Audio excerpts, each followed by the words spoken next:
Musa, as I mentioned before, since you joined the board, I found you a valuable source of wisdom on financial education, Musa. Musa also has a lot of experience giving investment advice. Obviously not doing that tonight, but Musa is going to share with us some micro and macro indicators for recovery. So there are going to be some real gems in here, I think. Dr. Musa, over to you. Thank you very much. It is a lovely show going on, and I enjoyed the speeches of the previous speakers. Now, there are interesting statistics which I'm going to share with you. My agenda for today is going to focus on economic indicators. I'll start from the macro perspective, and then I'll move the micro perspective. So in macro perspective, of course, we can't ignore the impact of COVID-19 on gross domestic product, because GDP is a great determinant of the national income of any country. And sometimes we see it as a per capita, as a per person as well. So how GDP is affecting globally, and the big countries like United States, China, how they are, how they will look in terms of next 6 months, 1 year, and next 5 years. Current accounts, when you have furlough options, when you have bounce back loans, you have spending, fiscal burden, so import, export, so how this scenario is going to build for any country in terms of current accounts. Government lendings, very important in such difficult scenarios.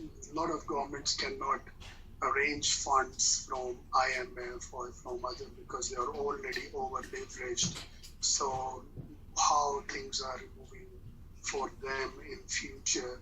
So, and inflation, of course, are we going to experience inflation, or is it going to, because we always talk about cost push inflation or demand pull inflation.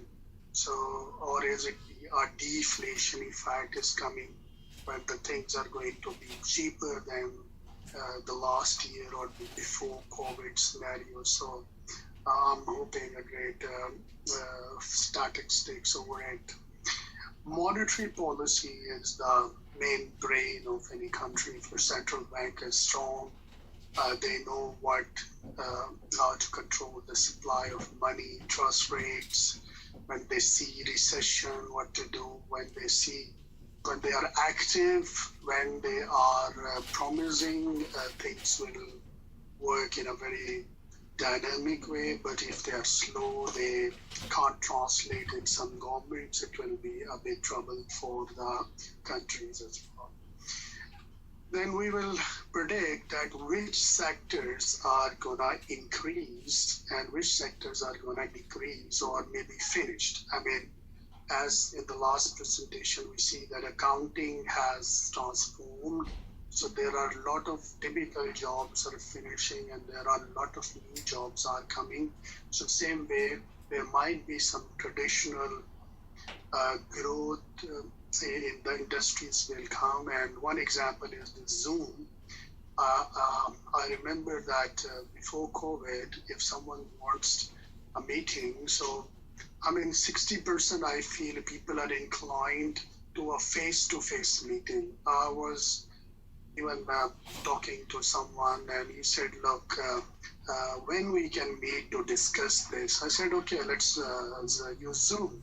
He said, no, we are more comfortable when in the traditional way of meeting. So, of course, the COVID has revolutionized some industries in terms of online.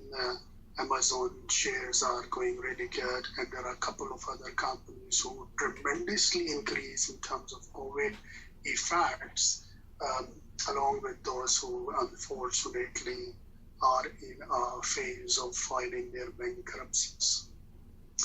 Real estate and mortgage industry, this is the blood of the economy. If you can move up the development, real estate, people people are taking more mortgage, retail industry, corporate industry is working, then the field of investments is going very good. So this is also a very likely sector that should be taken in a serious consideration.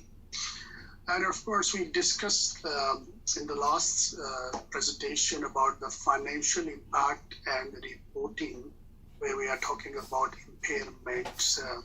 I'm more concerned about impairments because assets are in a bookish value and there is a normal depreciation, but the market value, fair value gaps are coming. So of course, there will be a tremendous impact on the figures. Figures are out of reality, and obviously the impairment reviews need to be done because, according to US GAAP, the conditions for impairment has been proven, and there is a market indication that there's a gap between carrying values and fair values.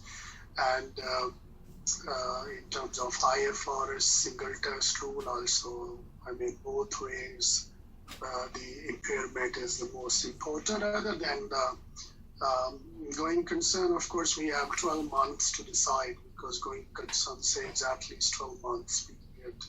You need to wait for you will be continuing your business. So if you have an audited report somewhere in February, March, so still you have a bit of time.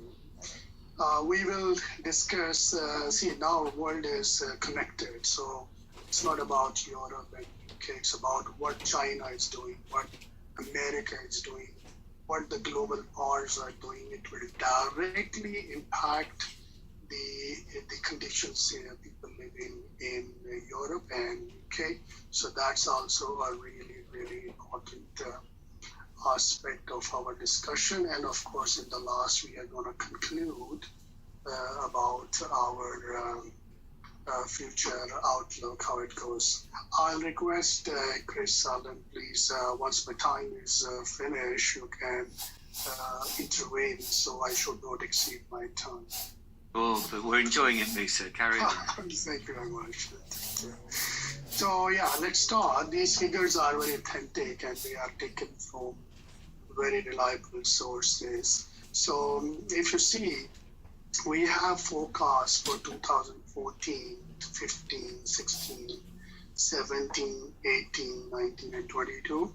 So I select some countries which are actually of the interest of, you can say, you can see the most interested economies as a general perception. So if you see Canada, 2020, minus 6.2. This is real GDP growth trending. Now let's talk about why it's important to talk about GDP. See, the gross domestic product in a country is like my income, your income, income of everyone living in a country. So if we have more incomes, we have more tendency to spend and save, and it's going to create an employment, investment, and the country is going to grow. So the higher and higher GDP depicts that consumption, production is really good, and there is no demand and supply gap, things are aligned, and that's the ideal scenario that everyone is actually looking for. So, but when you see GDP is decreasing, this is a very alarming situation, because it will have the reciprocal effect, like people will become poor, they will not have spendings, government will lose money, there will be less revenue in terms of tax collection, and if there is a less tax, there will be less spending. In some countries, you will see they are over leveraged. They are 85% of the GDP. So if the GDP is going, means their sustainability will be a big trouble. So Canada is minus 6.2 in terms of growth, negative growth, of course. China, which determines the economies nowadays because of their economic exports to everyone and imports as well. So you can see that they are very low. So this year we are, according to the data scientists and the predictions made on certain models, it says that the shape of the 2020 is not going to be so easy. So we can see Germany forecasting -7, India 1.9. Some countries actually you can't even rely on their figures, because they don't have much accounting and collection system. I mean, if they're exporting 10 billion, might be document shows 6 billion. So, I mean, but on the reliable phases, we say Saudi Arabia is going to be negative, which is the oil-based country. So, UAE is going to face -3.5, UK -6.5. United States is also -5.9. But of course, you see the next column, 2021, is going to be a better year. You can see the growth will come back. And this is the same rule of economy, that in the short run, you can't do anything, but in the long run, you can deploy your resources if you are smart. So the mechanism of central bank and monetary policies should be very, very good. So this is, I made it continent-wise. So you can see which continent is better performer in 2020 or 21. And all we know that COVID-19 is still not over in some countries. Once the Europe was the main of this pandemic, then UK was suffering. Now it moved to the South East Asia, I mean India, Pakistan, and then it will move to another wave, another country. I'm not saying wave, not level 2 and 3. I mean, I'm talking about it has to cover the whole continent. Africa, still we don't have much news. So if you see in terms of Asia is the largest population in the world in China and India. And these are billion of people. They are in -0.2, so it's a very tough game for them. Europe is Eastern Europe and Europe, they are in minus, of course. But of course, today and this year predicted will not be that good, but 2021 is going to be a very good area for them. Current account is very important because you see, I mean, we think about mostly us and our company. So when I make forecasting, I make a budget, I look around myself, but no budget can be successful if we don't incorporate the economic effects in the calculation. So what is a current account important is it's the balance of your payments in import and exports. Of course, ideal scenario is everyone wants to increase the exports and want to decrease the imports. But, it contradicts with the theory of comparative cost, typical economic subjects. So if you see same way, like we have a deficit in Canada, China is still in positive, Germany is positive. Pakistan will be in minus, because I have to do some programs later for country-wise, for Saudi Arabia, Pakistan, So I have designed it in this way, and Saudi Arabia oil base -0.1. So UAE is still positive. They are doing a great job in terms of handling the imports and export balances. UK is -4.4 and United States is 2.6 in negative. And you can see that the deficits in 2020 and 2021 both are deficits. So situation in terms of import and export is not going to be that easy. So let's talk about the government net lending / borrowing percentage of GDP. As I already discussed, that GDP is really important, and every GDP is funded by some debts, sovereign, non-sovereign, or other kind of bond securities that can include everything in between. So in Africa, it's in minus, Asia minus. So yeah, that's also not a good economic outlook in terms of minus figures that you can see. And even we can see the graph as well showed like a 90-degree decline in all these figures. Yeah, inflation is interesting, because when the GDP goes down, people are not having much of disposable income, and there is no gap between demand and supply. Then, of course, we can see a drop down in inflation. So, I mean, it's always a debate between the economists that should we have inflation or deflation is good. So deflation is good for a moment where you are trying to achieve a recession goal, and then you want to gear up for the next level of planning of your expansionary policies. Now, every government should work on an expansionary policy because economy is already contracted. People are working from the home, but working from the home is just few professions.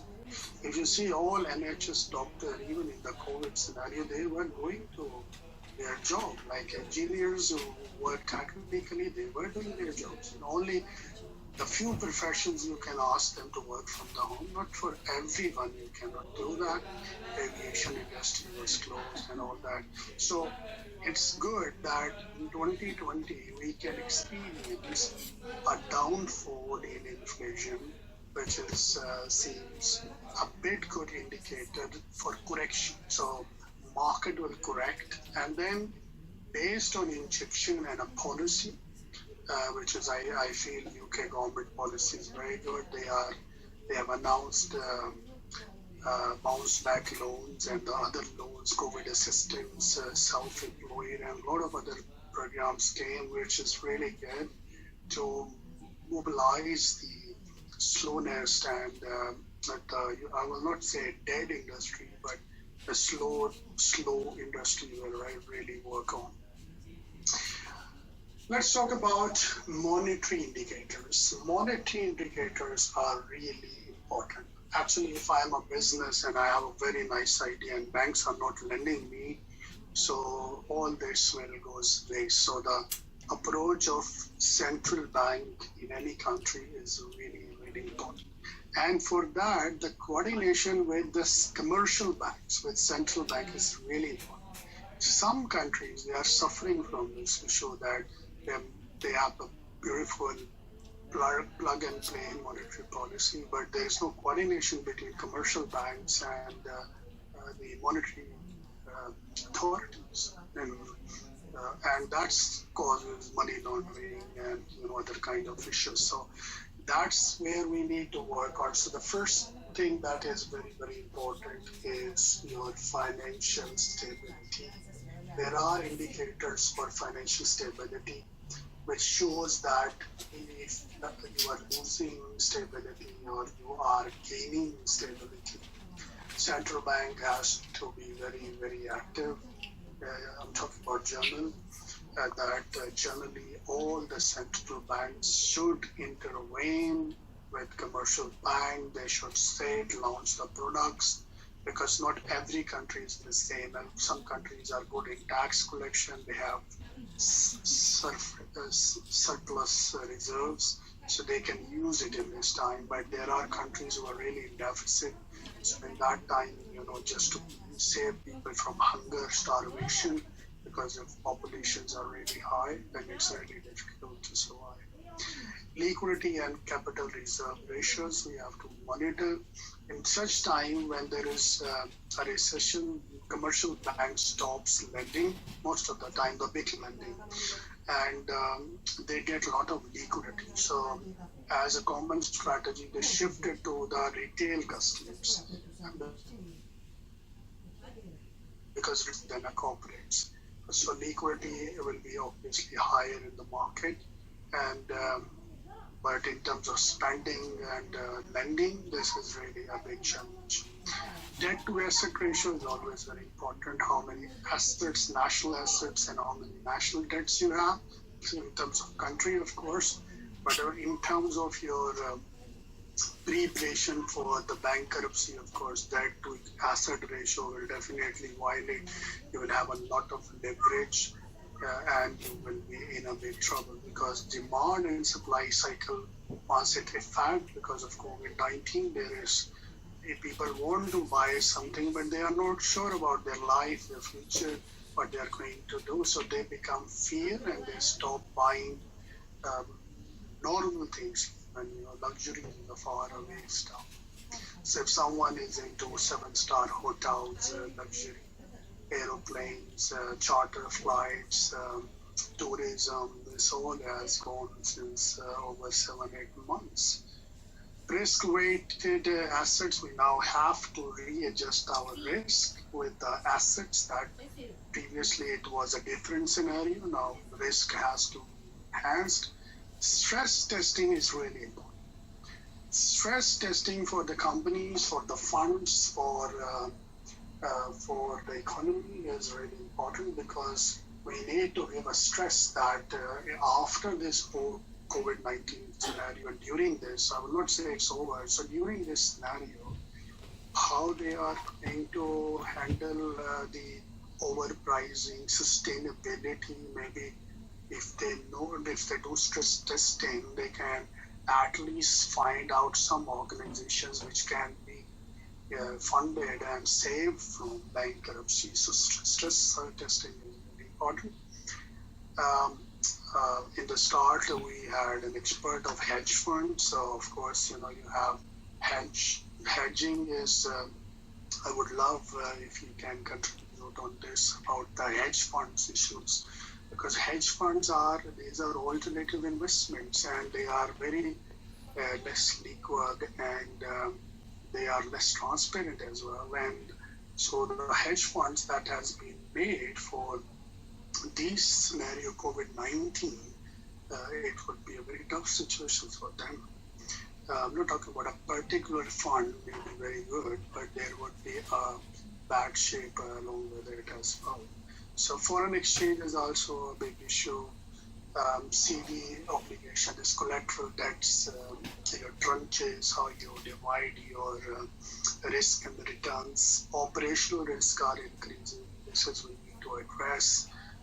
Pension risk, insurance, because insurance mechanism is very simple. Like you deduct some money, put in the fund, and the fund is losing value.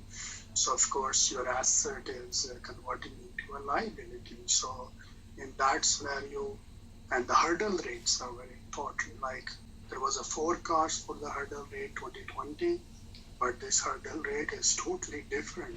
So we need to work on hurdle rates as well. Market volatility, stock, alternative exchanges, they are not as before. So then we have to see about the long-term bonds usually issued for 99 years, like the United States government has 99-year bonds. So we have to see the corporate bonds.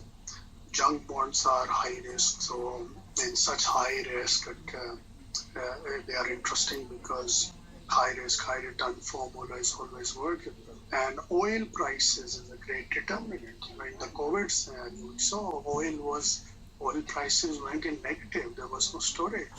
And people are not consuming because there is no, factories are closed and there is no production. So this whole demand and supply gap is for the monetary indicators is very important. I put some statistics from UK in terms of the economy, so it's interesting to highlight. In 2019, stress test says world GDP fall 2.6%, while UK GDP fall by 4.7%. So I'm talking about 2019 when there was no COVID and there was no much issues in the world. There was just a recessionary impacts on certain regions, but not as a whole. So imagine that 2020, which is worstly hit by this pandemic, how it is gonna be. This is authentic central bank figures which you can also look around into. So losses on corporate exposures are higher than the previous. That's also mandatory. Of course, there are effects between Europe and UK, Brexit and all that stuff. So yes, Chris, I should wind up now. You've got 1 more minute. Oh, that's great. And this slide is so interesting. Yes, you're saying the stress test of last year actually came about this year, basically. Yes, true. I mean, last year will be announced in this year, of course, before COVID. So I will wind up. So because this is an interesting, we may have a chapter full session next month on the post-COVID or during COVID effects. So I will conclude my presentation that there are some industries which will decline, which is airline, tourism, hotels. This year I'm talking about, of course, they have to attract the customer. They have to do extra hygiene, which is extra cost. When you say that to put a distance between this much, so you mean that one seat in the plane is empty, which is a cost to the carrier. So there are a lot of industries which are going to close. In real estate, I already talked about. Financial reporting, I'm more concerned about impairments, deferred taxations, loan adjustment, and the value at risk model, that is the JP Morgan typical model. I would love to discuss maybe in the next sitting. China-US game is really important. Never forget that whatever they do, it affects UK and Europe as well. So we need to look around that as well. And in terms of future outlook, of course, where there's a problem, there's an opportunity. So, and the hero of the market is the one who take this opportunity and lead from the front. So in my conclusion, this difficult time is not a problem. It's an opportunity for the newcomers, for the existing ones to rethink, reinvent, innovate, and then excel in the most earliest possible time. Thank you very much for listening to me, and I hand over the mic to Chris. Thank you, Musa. And that's great to end on a positive note. That was really good.